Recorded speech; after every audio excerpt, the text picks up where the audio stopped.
Hello everyone, welcome to దుర్గాస్ kitchen. ఈరోజు నేను మీకు రంజాన్ స్పెషల్ చికెన్ హలీం రెసిపీని చూపించబోతున్నా అండి.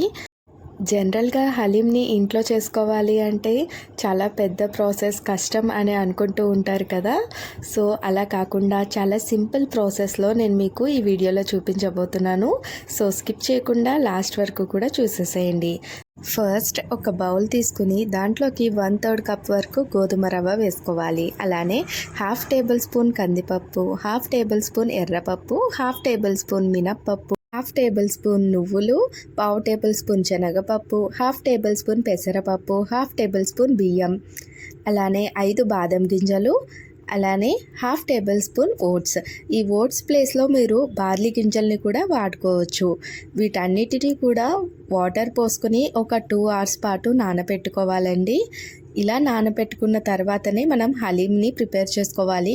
అంటే హలీంని మనం ఎప్పుడైతే ప్రిపేర్ చేయాలనుకుంటామో దానికి 2 అవర్స్ ముందే మనము వీటిని నానబెట్టుకోవాలి. ఇలా నానబెట్టుకున్న తర్వాత వీటిని మిక్సీ జార్లో వేసుకొని ఫైన్ పేస్ట్ లాగా మనం గ్రైండ్ చేసుకోవాలి. ఇక్కడ చూపిస్తున్న విధంగా ఇలా ఫైన్ పేస్ట్ చేసుకుని పక్కకి పెట్టుకోండి. నేను ఇక్కడ 1/2 కిలో చికెన్కి సరిపడా క్వాంటిటీని మీకు చూపిస్తున్నా అండి. మీరు ఎక్కువ లేదా తక్కువ చేసుకుంటే ఇంగ్రీడియంట్స్ అన్నీ కూడా అడ్జస్ట్ చేసుకొని వేసుకోండి. ఇక్కడ మీరు చికెన్ వచ్చేసి బోన్లెస్ అయినా తీసుకోవచ్చు, లేదైనా విత్ బోన్స్ అయినా తీసుకోవచ్చు. చికెన్ పీసెస్ని ఇలా చిన్న చిన్న పీసెస్ కింద కట్ చేపించుకొని నీట్గా క్లీన్ చేసుకొని పక్కకి పెట్టుకోండి.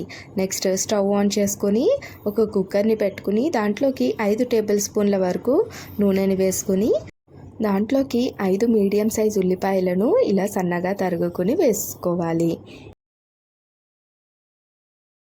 బ్రౌన్ కలర్ అయ్యేంత వరకు వేయించుకోవాలండి. ఈ ఆనియన్స్ హలీంకి చాలా చాలా ఇంపార్టెంట్.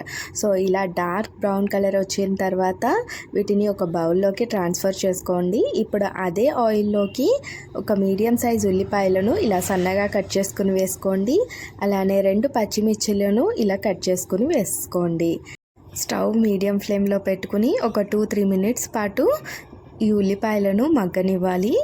ఇలా కొద్దిగా ఈ ఉల్లిపాయలు మగ్గిన తర్వాత గరం మసాలాని యాడ్ చేసుకోవాలి. 1 టేబుల్ స్పూన్ సాజీరా, ఒక 10 లవంగాలు, అలానే 2 ఇంచుల వరకు దాల్చిన చెక్క, అలానే ఒక 10 మిరియాలు, అలానే 4 ఇలాచీలు, కొద్దిగా జాపత్రి, 3 మారేడు మొగ్గలు, అలానే 2 అనాస పువ్వులు.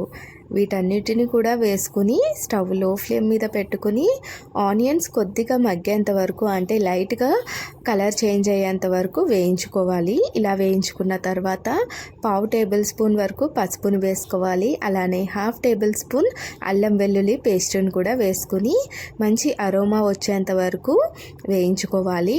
ఈ అల్లం వెల్లుల్లి పేస్ట్ మంచిగా అరోమా వచ్చిన తర్వాత మనం క్లీన్ చేసుకున్న చికెన్ని కూడా వేసుకొని కలుపుకోవాలి. అలానే 1 కప్పు వరకు పుదీనాను కూడా వేసుకోవాలి. వీటన్నిటినీ కూడా ఒక్కసారి మంచిగా కలుపుకోవాలి. ఇలా కలుపుకున్న తర్వాత 250 ml థిక్ మీగడ పెరుగుని వేసుకోండి. సో ఈ పెరుగు వేసుకోవడం వల్ల హలీంకి మరింత టేస్ట్ పెరుగుతుందండి. సో స్కిప్ చేయకుండా ఈ పెరుగుని వేసుకోవాలి.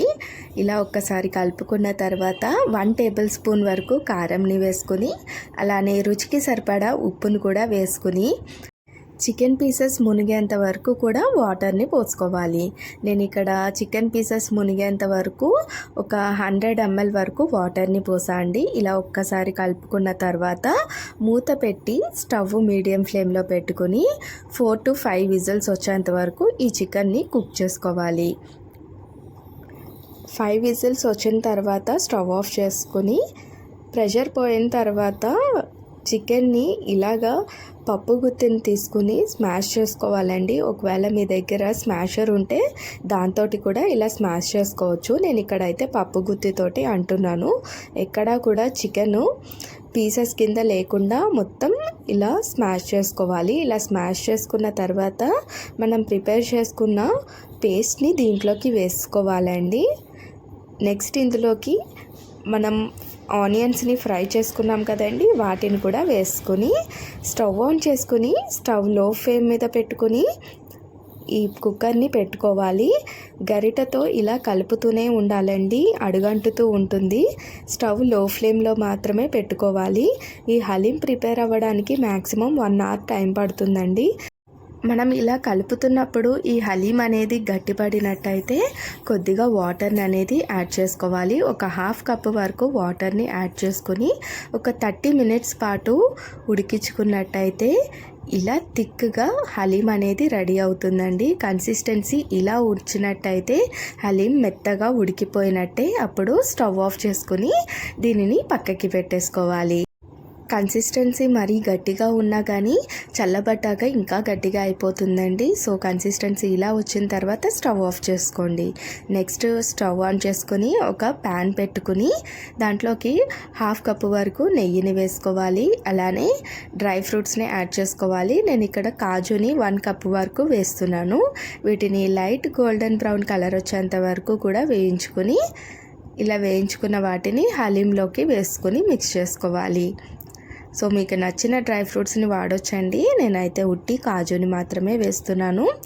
ఇలా అంతా కూడా వేసుకుని మళ్ళీ ఒకసారి కలుపుకొని సర్వ్ చేసుకోవడమే. ఈ హలీం వచ్చేసి very rich and high protein food అండి.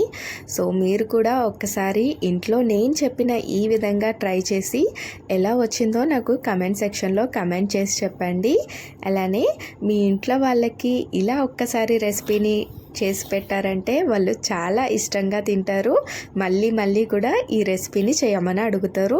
మీరు కూడా చాలా ఈజీగా ఈ రెసిపీని ఇంట్లో చేసేసుకోవచ్చు. సో మీకు కనుక మా వీడియో నచ్చినట్లయితే లైక్ చేయండి, అలానే షేర్ చేయండి. ఇలాంటి మరెన్నో రెసిపీస్ కోసం మా ఛానల్ని సబ్స్క్రైబ్ చేయడం మాత్రం మర్చిపోకండి. అలానే పక్కనున్న బెల్ ఐకాన్ని కూడా క్లిక్ చేసేసేయండి. మేము పెట్టే ప్రతి వీడియో కూడా మీకు నోటిఫికేషన్ వస్తుంది. Thank you for watching. See you in the next video. Bye bye.